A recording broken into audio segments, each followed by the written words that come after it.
Thanks for listening to Weeknights here on 5 Live. It's me, Nick Bright, in for Gordon Smart. And as we're heading into a new day, it's time to meet the man whose music is so all-consuming that he likes nothing more than a Ruby Tuesday, a pleasant Valley Sunday, and he always makes sure that Saturday nights are right for fighting. Thankfully, his Mondays are never blue or manic. It's this man.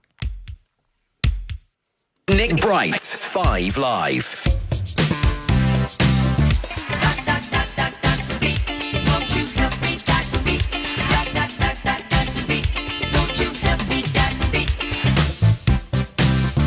Yeah, it's the show's resident musicologist, Dr. Beat, Professor Joe Bennett from the Berklee College of Music in Boston. Hello, Dr. Berkeley. Hello, Dr. Beat, I should say.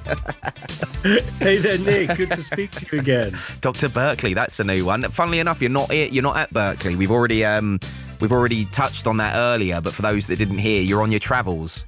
Yeah. So I'm at the Copyright Society conference. I'm something of a copyright nerd in my other life. So I'm actually quite near the Rock and Roll Hall of Fame, that famous place in Cleveland, Ohio. In fact, everyone else at the conference is out there partying tonight. They have a house band and a big old jam session. But I'd rather be in this hotel room talking to you, Nick. Dedicated to the craft. That's what we like to hear. Now, as you all know, of course, he joins us every week at about this time to help us decode the secrets of great songs and just try to find out why and what it is that makes us like the music that we do. Now, last week, it was all about songs involving phone calls. What are we talking about this week, Joe? This week, it had to come, Nick. It's ukulele week. The ukulele is an instrument very dear to my heart. It was one of the first musical instruments I ever played. Played a cheap one back when I was 10 years old. And I even confessed to learning a few George Formby songs at the time. So I'm very fond of the ukulele. It's a very basic, very simple instrument. And so we're going to be listening to tracks across the years that in some way have featured a ukulele. Right, okay. It's interesting, isn't it? A lot of people who maybe play the guitar or, various other instruments, they do start on the ukulele. Is that because it's simple and easy to learn? Yeah, I think that's basically it. It's got a shorter what's called a scale length, and what that means in practice is just it's a lot smaller than a guitar. I'm looking at a uke right now, and it's only the scale length's only about 1.5 feet long, the whole neck of the thing. It has nylon strings, which is what makes it great for kids because the strings are easier to press than metal strings, and you don't get all the blisters. I mean, when I was doing music back in primary school back in the day, they were even infant school. What they used to do was we used to play the recorder, the descant recorder. And so my overarching memory of that time, I think listeners of a certain age might relate, is the smell of TCP, other disinfectants are available, when they dipped all the gross, spitty mouthpieces of the descant recorders in there. Now, a couple of generations going past, and now I learn that all my friends who are in that age of education, they actually teach the ukulele. It's a much more transferable instrument. And of course, for both schools and for the beginner in music, it's very cheap. You can get a really reasonably in tune, nice sounding ukulele for about £30. And in fact, the one that I started on, which is a ukulele banjo, is actually £10 at the time. So it's very affordable. There's not a lot of barrier to entry, as people say, and it's just really fun. It's got a fun, accessible, not too serious sound, I think it's fair to say. TCP, that's a throwback right there. That is. My dad used to gargle that. I don't know if that's even what you're meant to do with it, but he did. Anyway, enough about that. I digress. So the quiz. Talk to me about the quiz this week. Okay, so for the quiz, I thought what might be fun to actually just listen to a bunch of real classic rock hits, just really well known. So most of these are rock, and they're mostly sort of classic rock, 60s, 70s, 80s, 90s, a couple more recent. And all I did was I put the track on and I played along to the song and strumming the ukulele, just strumming the chords or playing the bit at the top of the melody.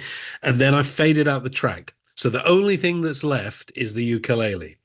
And the quiz is to listen to my sort of slightly ham-fisted ukulele strumming and see if you can figure out what song I'm trying to play on the uke. Okay. And we had the first one earlier. Right, so I'm going to give you, as ever, 6 questions. A couple of them, just as a heads up for the real songwriter nerds out there, a couple of them are famous cover versions, but I chose those because the cover version is more famous than the original. So I'm going to give you the year, and I'm going to give you the sort of background of the artist. So the first, for example, is a British rock band. And then the task is simply name the song. There are 6 questions. So here we go. Question 1. This song was released in 1979. It's by a British rock band. Here it is.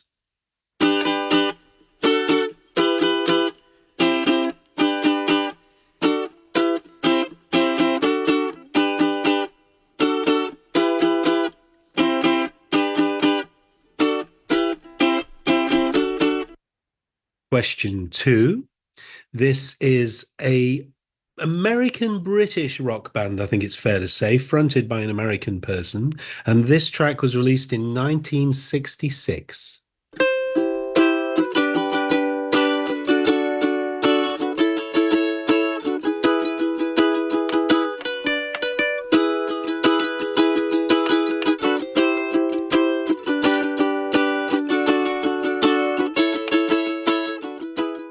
I can see you wincing with recognition there on my video. Yeah. I reckon I can hear it, but I can't place it. Well, that's the thing. The sweet tone of the uke is putting you off, I hope. That's the point. Okay. Now, this next one starts with a funky guitar intro. It's an American solo artist, and then it gets into the main groove of the chorus. So you're going to hear a bit of the intro and a bit of the chorus. This is question 3, American singer-songwriter from 1994.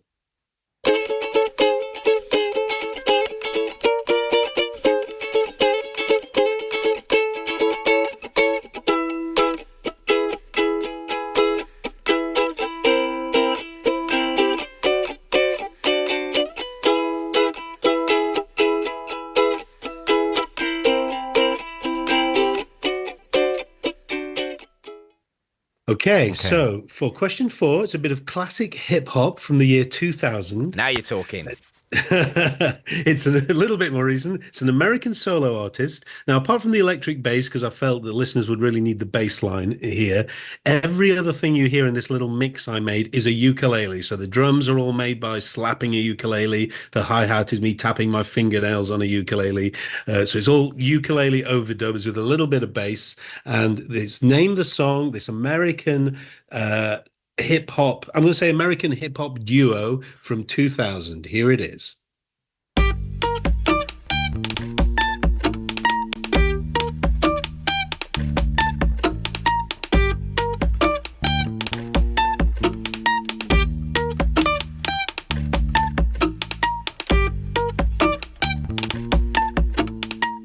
Very good. Very good. You'd hear that one. You have to go really high up the neck on the ukulele to get those high notes. Yeah, right. Okay, so there are 6 questions. This is number 5. This is a British band, and this recording was made in 1967. Here it is.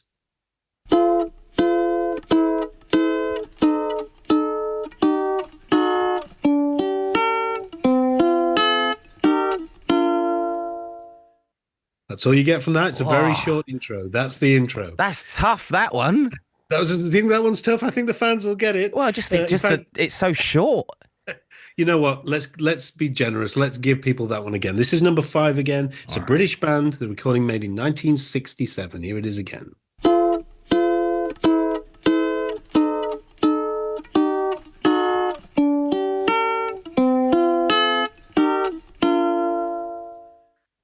Okay, and for our final question, this is number 6. This track, it's I'm going to say European artist with an American collaborator, and it was released in 2013. Again, a little bit of a uke mix here. We've got some hand claps and stuff to keep the groove going, but everything else is a uke. Here we go. 2013.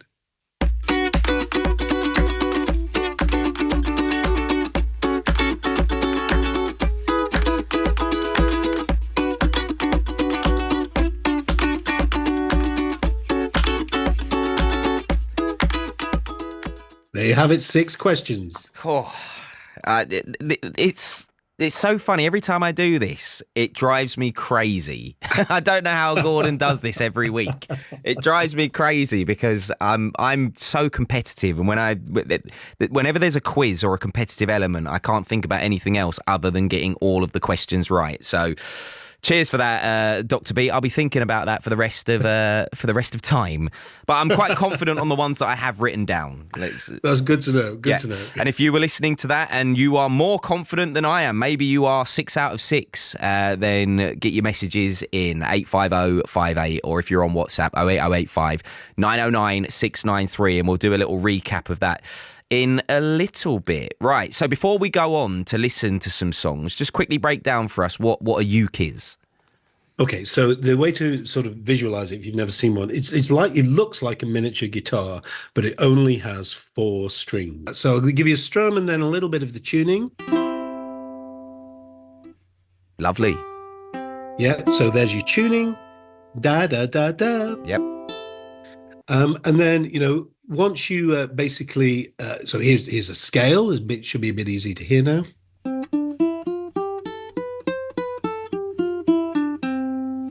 So that's how most people tend to play it, so here is an example of some simple strumming.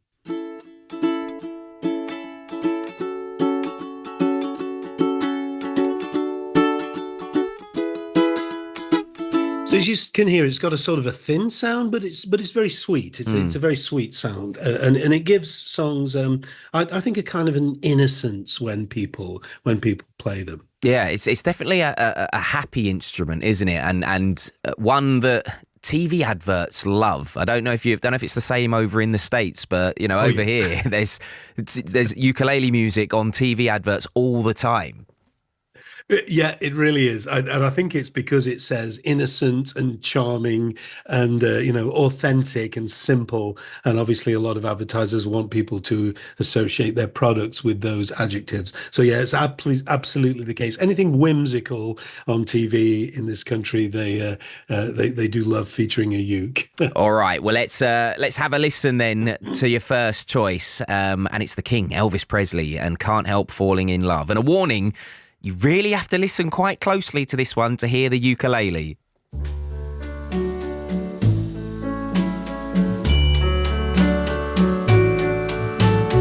Wise men say only fools rush in, but I can't help falling in love with you. Shall I stay? Would it be a sin if I can't help falling in love with you? I mean, it's a great record, Joe, but are you sure there's a ukulele in there? Are you sure? I know it's very low in the mix, and I take my fact checking very seriously for this show, as you know, Nick. So I went deep into the weeds of researching the history of that track, and also did a lot of what musicologists call critical listening. So I cranked up my monitors in the studio, and filtered the mix a little. There is a uke in there.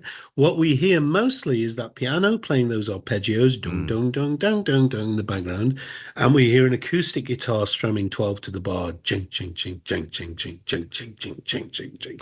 But just a little bit lower in the mix, it is being doubled with a ukulele part. So if I just play the uke part here, and this is just the ukulele part on its own, what you're actually hearing under the rest of the band and Elvis's vocal is this.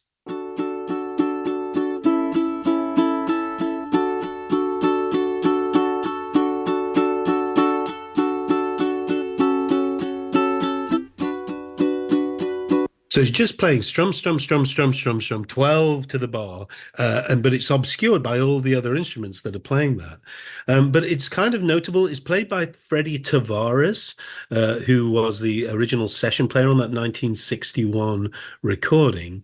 And Freddie Tavares is also has perhaps a greater claim to fame, a more rock thing, which he's famous for helping to design the original Fender Stratocaster guitar in the 1950s.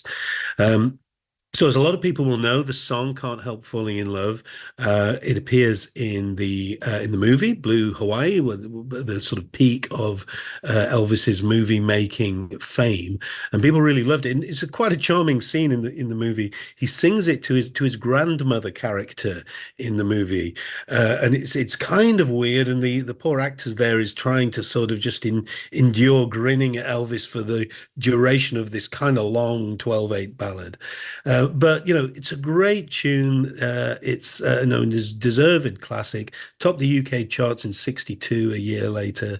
And it appears on lists of timeless classics all the time. Great melody. Yeah, I mean, what a place to start, though. An obscured, hidden ukulele after we said how kind of, how happy and innocent they are. This one was hidden, sneaky in the mix. But your next choice, this one's got a bit more of an audible ukulele part, I think it's fair to say. This is Ram On by Paul and Linda McCartney from 1971.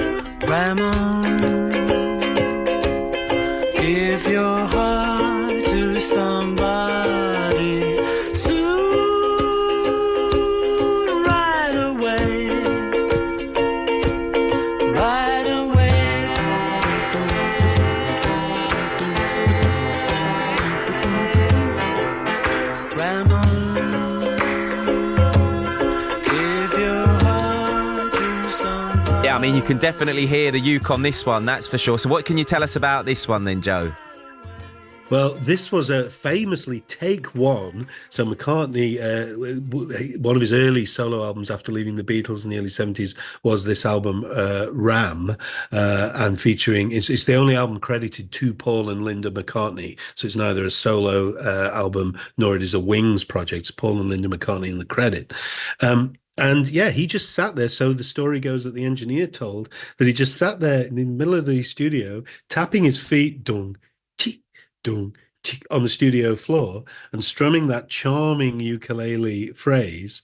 And I think it's both an example of the uke's sort of whimsical charm, but it's also a really amazing example of McCartney can write classics when he's not really trying that hard. It's an example of minimalist McCartney songwriting. So the lyric there, Ram on, give your hearts to somebody soon, right away, right away. There's only 10 words in the entire lyric. And he just has this A section, da-dang, ka-ching, ka-ching, ka-ching, ka-ching, over which he sings most of the lyric. And then at the end, right away, and then he just goes to a C and F chord. And that's the whole song. So it's this incredibly simple object. And if you think of some other McCartney songs of a similar time, I don't know, Here, There and Everywhere, She Came In Through the Bathroom Window, Hey Jude, Live and Let Die, they're incredibly cleverly constructed songs in terms of song form, and they're very ambitious. But here he's just doing a small thing. He's doing it brilliantly and simply, and the ukulele is the perfect vehicle to put across this exquisite, simple jewel of a song. I won't say who, they'll remain nameless, but somebody working on the show wasn't a fan of that last song. They said it was, quote, bad. Right, okay. The next song, though, we've got, it's a medley, this one, right, of two really well-known songs, Over the Rainbow and What a Wonderful World. So let's have a listen. Sometimes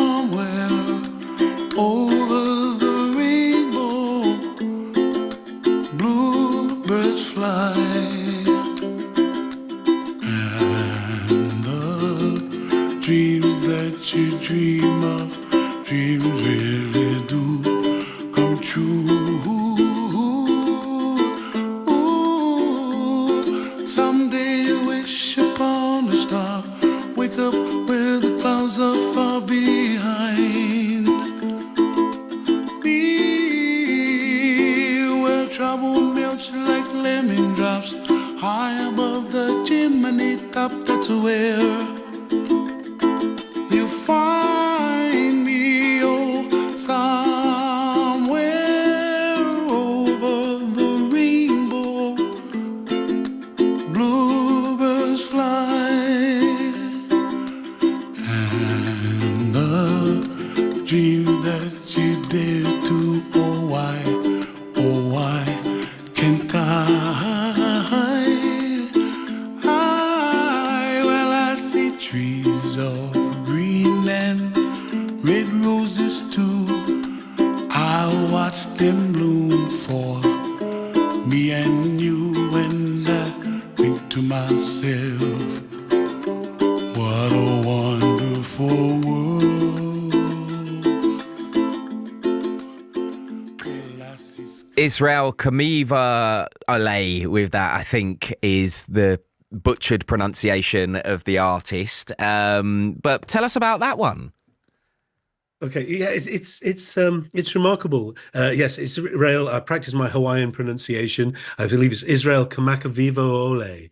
I hope for any Hawaiian listeners. That's how you do it. That's that I didn't mess it up too much. But basically, yeah. So as you could hear there, it's a melody of two well-known classics, "Over the Rainbow" and "What a Wonderful World," which was famously the big hit for Louis Armstrong at that time, one of his last recordings. And so they're both really well-known songs. And actually, he changes the songs really quite substantially, as you would have heard there. He changes some of the lyrics to "Over the Rainbow." I often speculate that they're sort of half remembered, and goes into "Wonderful World," and he changes some of the chords there. But it just, he simplifies it for the uke. And as you could hear in that mix, there's just a voice and a ukulele and a tiny bit of reverb and nothing else going on in that mix. So it has this absolute charm that that people just fell in love with. And it's still his best known recording by a huge margin. He died in 97, but you know, people still keep coming back to that recording. It's been in a bunch of movies. It was in Meet Joe Black and Finding Forrester and 50 First Dates. So for many people, it's sort of the archetypal Hawaiian song with the ukulele, and it's one of the best known Hawaiian performances. And you know, he's one of the rare examples of Hawaiian artists that people can think of, because that of course, I don't know if I mentioned that earlier, that is the instrument's heritage. It is a Hawaiian instrument, and it's associated with sort of hula and you know, sitting on the beach and strumming a ukulele. So, which I guess part of its portability must be related. You know, you can just carry it to the beach and sit and have a little strum in the sunshine. Lovely. It's just an exquisite recording. So nice to listen to. Yeah, I'm not sure what the weather's been like where you are, but the summer's yet to kick off over here in the UK, really. So a ukulele on the beach accompanied by a few cocktails would be lovely. That song as well, I'm not sure if you said this, so forgive me if you did, but approaching 240 million plays on Spotify, so not doing too badly, it's fair to say. Absolutely. Right, next then, we're heading into the 21st century, and this one comes from a band I am very familiar with, McFly and Love Is Easy. Do do do do do do do do do do do do do do do do do. Today, I'm laughing the clouds away. I hear what the flowers say and drink every drop of rain. And I see places that I have been in ways that I've never seen. My side of the grass is green. Oh, I can't believe that it's so simple. It feels so that you're on to me. If this is love, then love is easy. It's the easiest thing to do. If this is love, then love completes me. Cause it feels like I've been missing you. A simple equation with no complications to leave you confused. If this is love, love, love, it's the easiest thing to do. I mean, that to me, Joe, just sounds like a really nice, catchy pop record. It's unashamed, isn't it? It's just, it wants you to like it, that song. It's a completely charming. I've been in love with this song ever since it came out in 2012. And, I think it's one of McFly's finest. It's such a simple idea. It's basically a 4-chord loop just strummed on the uke. And it was actually the first song that McFly, I remember Tom Fletcher wrote using the uke. And it also has an interesting bit. Unbelievably, it has some sampling in it. So you hear the bit we heard just there was just, obviously you've got the uke strum, you've got a acoustic drum kit playing brushes, so you get and then this very simple, almost sort of light pop reggae bass drum part. So the very, very simple, very dry drum kit with the strumming uke there, and then the boys' voices coming in there harmonizing on the chorus. But later in the song, you get this, there's a sample of the classic movie It's a Wonderful Life, which for reasons of American copyright law admin is a strangely out of copyright film. In fact, there's some people that allege that that's why it's so popular in America, that movie It's a Wonderful Life, because TV stations could play it without paying a fee. So it's very difficult administratively for an artist to put a sample of a movie in a pop song. It takes a whole bunch of music industry admin and payments and copyright agreements and contracts. But It's a Wonderful Life is one of those rare examples of a reasonably contemporary mid-20th century movie where you can actually use the sample. So it's when the character George says, you want the moon, Mary? I'll give you the moon. And some might say it's the original rom-com, and there's a whole breakdown section that features the sample of that movie, which again for me adds to its charm. Question for you, is there a golden era for the ukulele on record? It's difficult to say. I suppose I think there are probably two. There's the Blue Hawaii period, the Elvis period, where everyone was into sort of surf and the beach, and it was this beginning of surf rock and that sort of thing. And there's an interest in it then. And I think the more recent time is the cusp of the 2010s, which is really when the phenomenon of the YouTuber started arriving. The person would just make content for YouTube and people would just tune into it. These people were amateurs. Some of them were singer-songwriters, some of them were singers. And a lot of those folks were ukulele players because it's a very accessible instrument. It translates well to just being filmed with a phone or even a not very good camera or microphone. And I'm sure anyone who's ever spent any time around YouTube, which is most of us, will know that you don't have to hunt very hard to find someone doing a cover of something on the ukulele, which actually, I don't know if that was intentional, Nick, but that's quite a nice segue into the next song that we have lined up. Well, do you want to introduce it? We're there already. We may as well. Well, yes, it was said in 2010 that, you can't go to YouTube without listening to, a 12-year-old girl singing Riptide by Vance Joyce on the ukulele. And it was a time when everybody was doing that. Well, actually, 2013 was when it came out. Well, let's have a listen. Let's have a listen, shall we? Yeah, let's do it. Let's do it.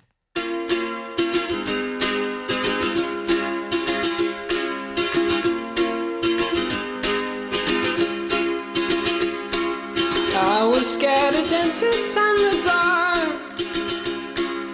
I was scared of pretty girls and starting conversations. All my friends are turning green. Yeah, the magician's assistant in their dream.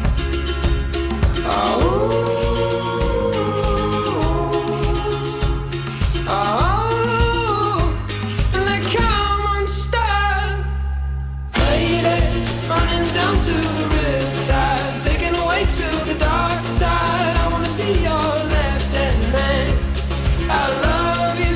Yeah, there really was definitely a time where this song was everywhere. Cover versions of it left, right and centre. That's his only hit in the UK to date, reaching number 10 11 years ago. What more can you tell us about that then?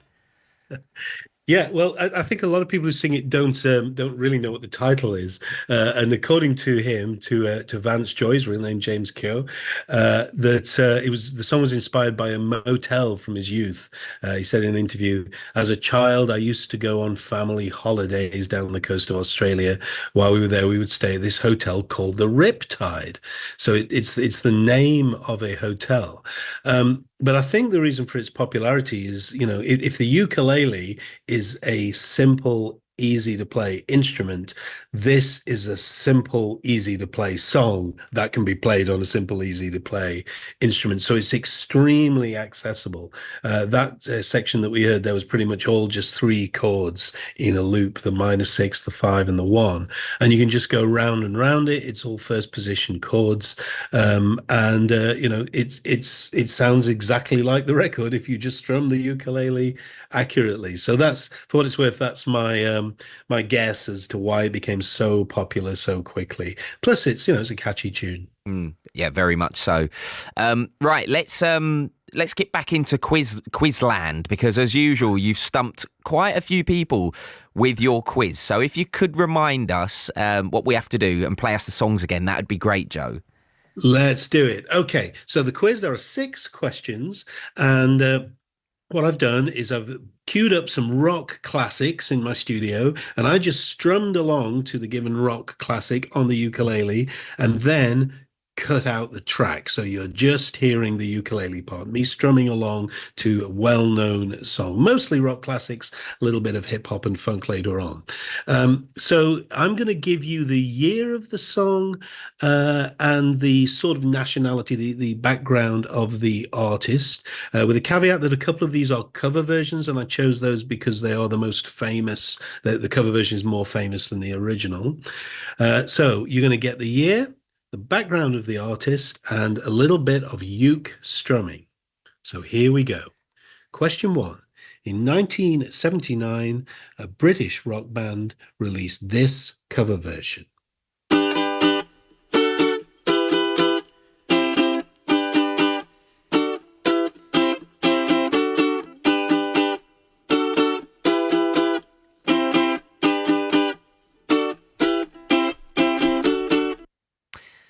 Question 2. I think I've got that one. All right. You have. I could see you playing air ukulele on the video feed there, Nick. So it's the only ukulele I can play. Air ukulele, I love it. So here is question 2. This was an artist that, this was a band, an American-British rock band, let's say, and this famous cover version was released in 1966.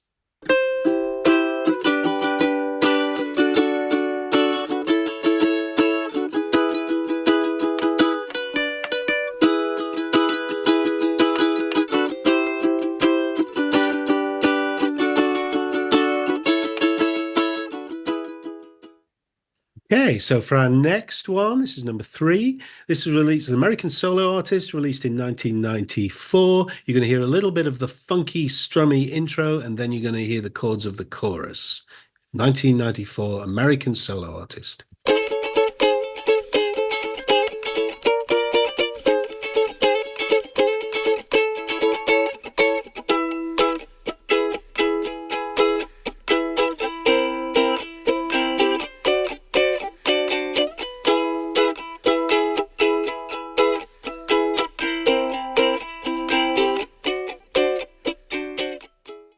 Okay, for question 4, this is an American hip-hop duo, and apart from the electric bass, all the sounds you hear are in a ukulele. I'm either slapping or tapping it or playing the melody. And this is a ukulele mix of this song from 2000.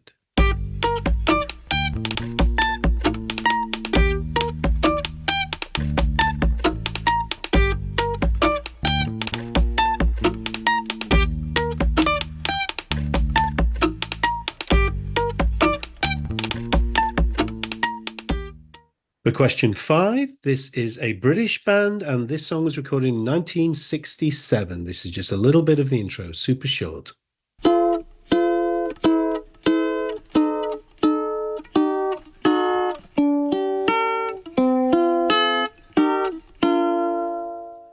if anyone was going bomb at the end, then they probably know what it is.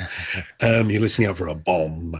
Okay, and for our final one, this is slightly more funky track. This is another of my ukulele mixes. We've got some ukulele hitting and some hand claps in the background just to keep the groove going. This is, I want to say, a European duo featuring an American, and this was released in 2013.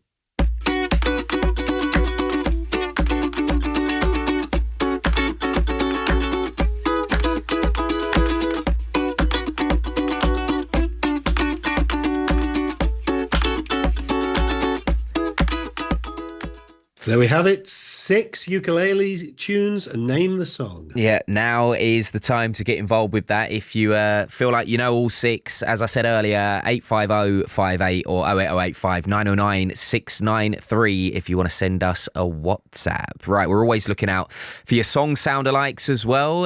So if you think some songs sound similar or have something in common musically and you want Joe to deconstruct them, you can let us know. You can text us on that same number, 85058, or email gordon@bbc.co.uk. So what's this week's sound-alike then, Joe?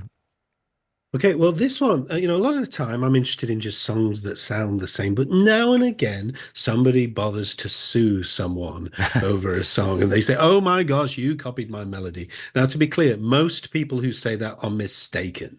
Melodic coincidences happen all the time. Every songwriter knows this. Just a couple of notes here and there sound a bit similar, nothing to get your hair on fire about. But in this particular case, this is an example of someone who actually sued.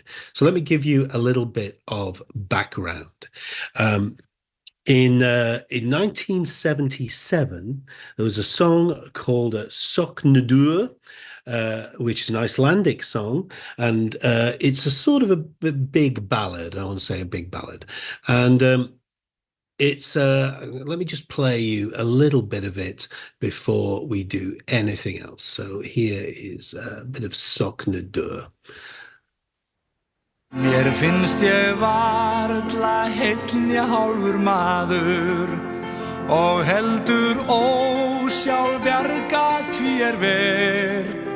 Ef værir þú hjá mér vild ég glaður verða betri en ég So I'm going to quiz you, Nick. Does that sound like anything to you? Does that seem familiar? I couldn't call it from that. I mean, I wouldn't call it. No. Am I missing something really obvious? Well, I don't know. The composer of Söknuður might have thought that you were, but the Icelandic can be a bit putting off. Yeah, a bit off-putting for people. So they alleged in a court filing in California that the 2001 song "You Raise Me Up," the big ballad that was a hit for Josh Groban, was very similar. So here's just a little bit of Söknuður to remind you. Mér finnst ég varla heill ég hálfur maður og heldur ósjálfbjarga því ver.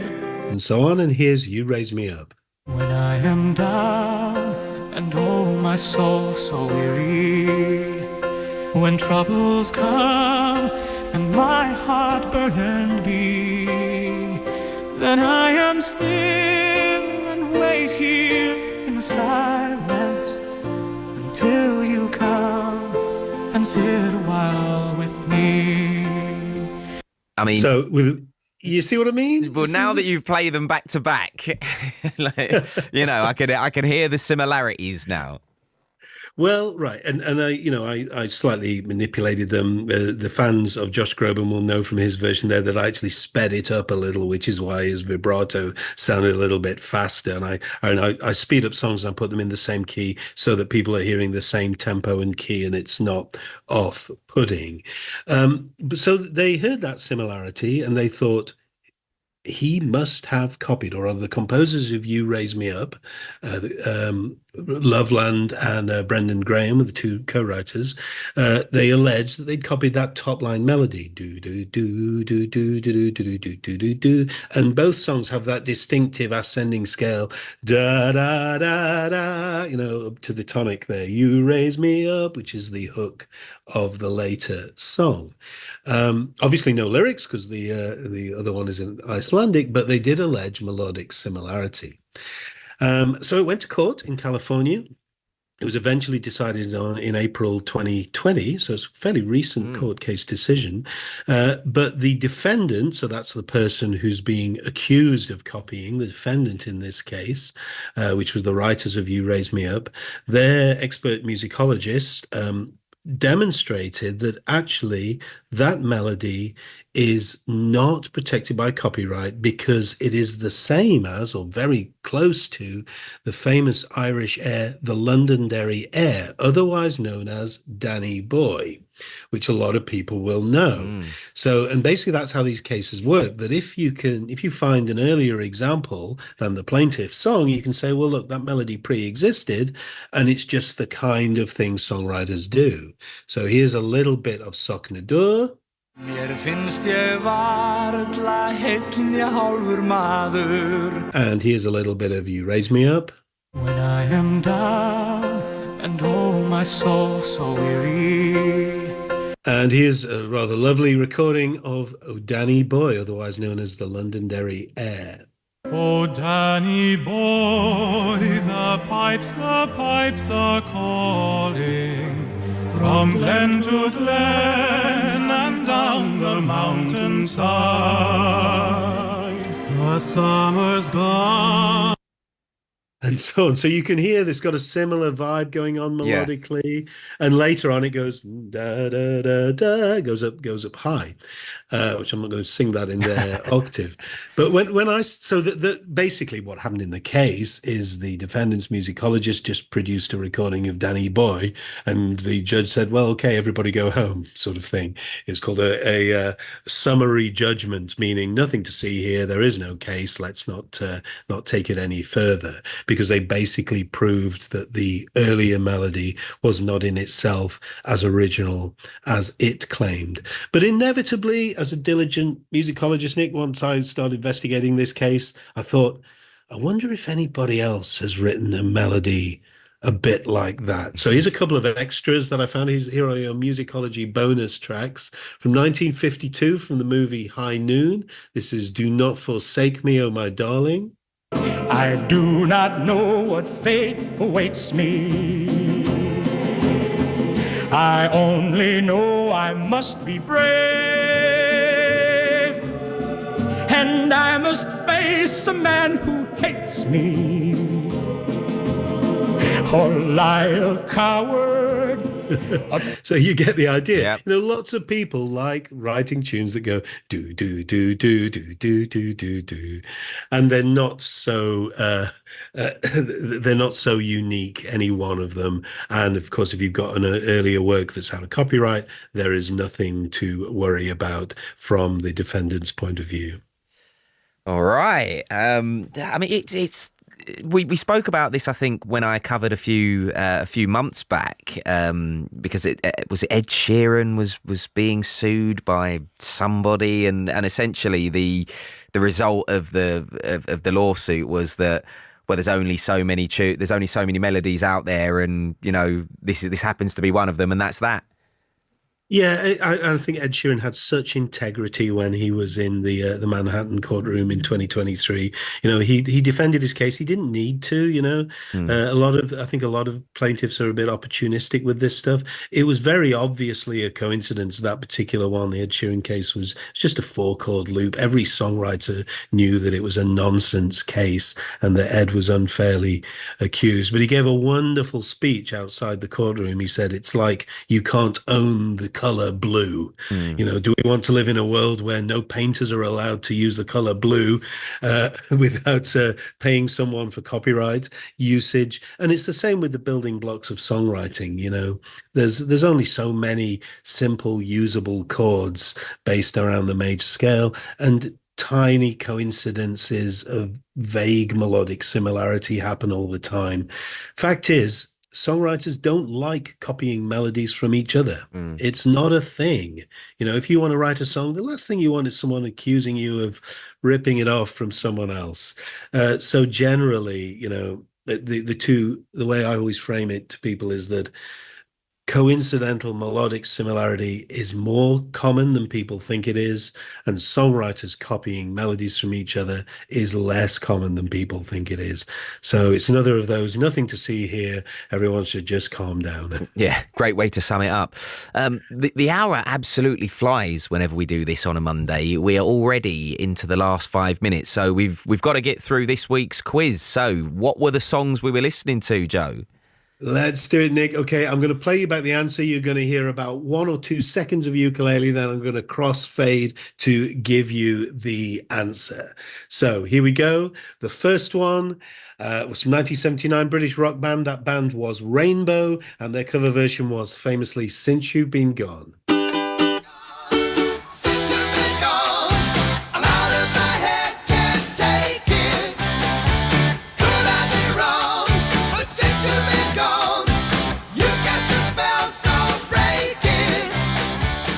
And for number 2, this was 1966, American-British band, the Jimi Hendrix Experience, and it was their famous cover of Hey Joe.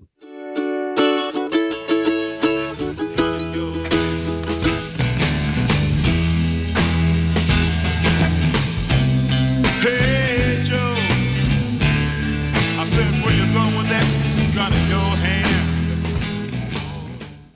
And for number 3, this was in 1994. The American solo artist was Sheryl Crow, and one of her biggest hits, this was All I Want to Do.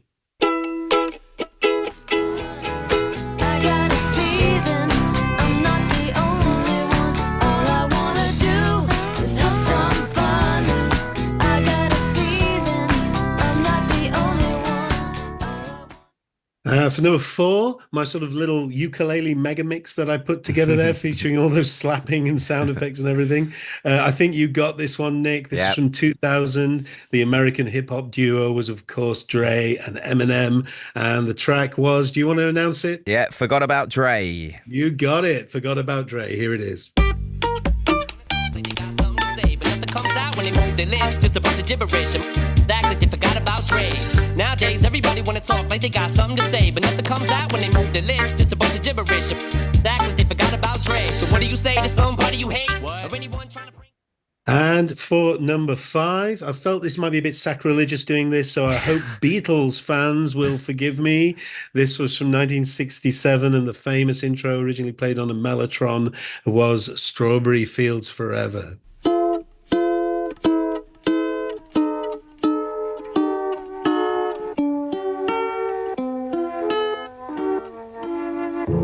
Let me take you down, 'cause I'm going to Strawberry Fields.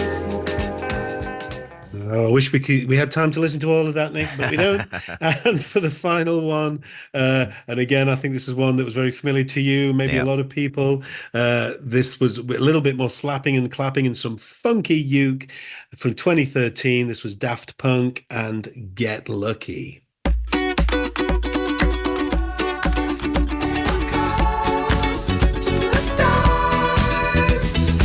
She's up all night to the sun. I'm up all night to get some. She's up all night for good fun. I'm up all night to get lucky. We're up all night to the sun. We're up all night to get some. There we go. So what do you think, Nick? Was it too easy, too hard? What do the listeners think? No, as always, loads of people getting involved. They love this on a Monday night. 6 correct answers for Steve in Glasgow. Well done, Steve. Also another Steve in Stewarton. Kevin, who's listening in London as well. Well done. Nick in Twickenham. Neville, who's in Whitechapel, also wants to say love the Monday night, the Monday midnight with Dr. Beat. Sorry, Joe Bennett is brilliant. Extra point for the compliment, please. Does Neville get 7 points? Nice try. I love that. Give him 7. Yeah. Also, 2 people in Brixham in Devon got all 6, Kevin and Andrew. So big up Brixham. Barney, who's in South London, got 4. Dan in his tower got 3. Ashley also 3. Hello to Danset Dave in Essex on 3. Mick in Wakefield, only 2 for you, Mick. Harry from Quainton also got 2, saying I play every week and I found it hard this week. There's no shame in that, Harry. It was little bit tricky. Big hello to Paul, who's listening in Cirencester as well, who says it was very tough this week, and Lex in Sheffield also got one. A big turnout as always, but yeah, well done to everybody that got 6 out of 6. Right, Dr. Beat, thank you very much for your company this week. Thanks a lot, Nick. It was great to speak to you again. Yeah, and you, back next week, of course. Right, and thank you for listening as well. Thank you to Solmaz and Lewis for sliding the faders and pushing those buttons. We know there's a little bit more to it than that, but thanks for all your hard work. To Kirsty and to Beth for producing the show. We'll be back tomorrow night, of course.